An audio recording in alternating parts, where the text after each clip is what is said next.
tey lu xew Burdu bi jot gàmmu gi yegsi et tout le monde parle de Serigne Babacar Sy. Serigne Babacar Sy? Oui, Serigne Babacar Sy.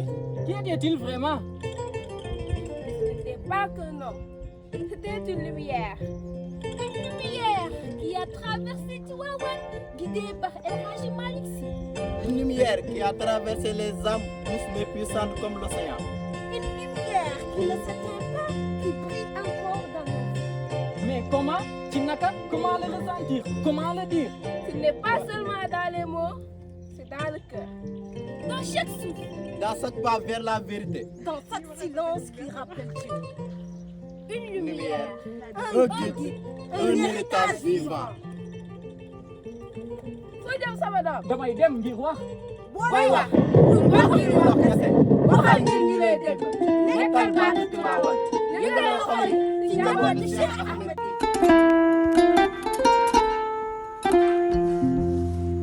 Serigne Babacar Sy.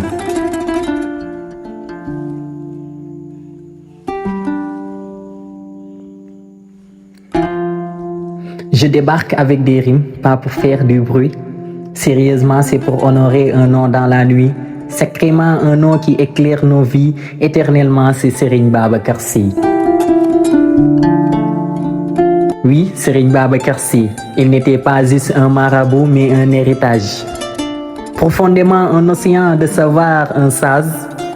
Puissamment, il porta la Tidjaniya. Doucement, il sema l'amour dans chaque niya. Sa voix, c'était la paix, son regard, une prière. Sérieusement, c'est pas tracé une voie claire. Pas de trône en or ni de palais doré, simplement une couronne de piété sacrée. De Tivaouane jusqu'au coin du monde, fortement son nom résonne loyal. Humblement un leader sans bling ni so. Divinement son aura nous guide dans le flow. Serigne Babacar Sy, borom bonnet carré bi, symbole de dignité. Sacrément un sacré yàlla, reflet de vérité. Ton héritage c'est l'unité, ton zikr c'est un beat, ton silence une vérité. Quand le bourde s'élève, ton nom résonne. Quand le Maulaya monte, ton souffle rayonne. Tariqa Tidjaniya, il l'a porté. Passesse, science et humilité.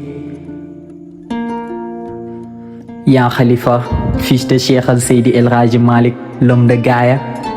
ki fi xewal gàmm gi tàntal ci yoneen bi tagg fi sang bi ci guddi bu sell bi ak baat bu neex bi. Son nom brûle authentique, lumière du Coran. Il a formé des hommes, il a bâti des âmes. Son héritage brûle encore comme une flamme. Et quand nos voix s'élèvent dans la nuit, intensément le broud embrasse nos cœurs. Profondément le Maulaya secoue nos foules. Éternellement Tidjaniya nous entoure. Et la lignée se poursuit. Cheikh Al Seydi El Hadji Malick, Ibn Ousmane, Ibn Demba, Ibn Samsidine Sy, fut le fondateur. Il posa la graine, bâtit la demeure. Il nous ramena Babacar Sy, une lumière qui jamais ne s'oublie. Puis vint Serigne Mansour Sy Balxawmi, un souffle de science, un héritage infini. Après lui, Serigne Abdou Aziz Sy Dabakh, le rassembleur, la paix dans chaque pas. Ensuite, Serigne Mansour Sy Borom Daara J, une force, une dignité. Puis Cheikh Ahmed Tidiane Sy Al Maktoum, un océan de savoir sans brume. Après lui, Serigne Abdou Aziz Sy Al Amin, un gardien, une racine. Et aujourd'hui, c'est Serigne Babacar Sy Mansour, leeru Maodo, lumière qui nous entoure. Sa khalife, un phare dans la nuit. Sa khalife, un souffle qui nous conduit. De Maodo à ses fils, de ses fils à leurs héritiers. C'est une scène d'or qui rien ne peut briser.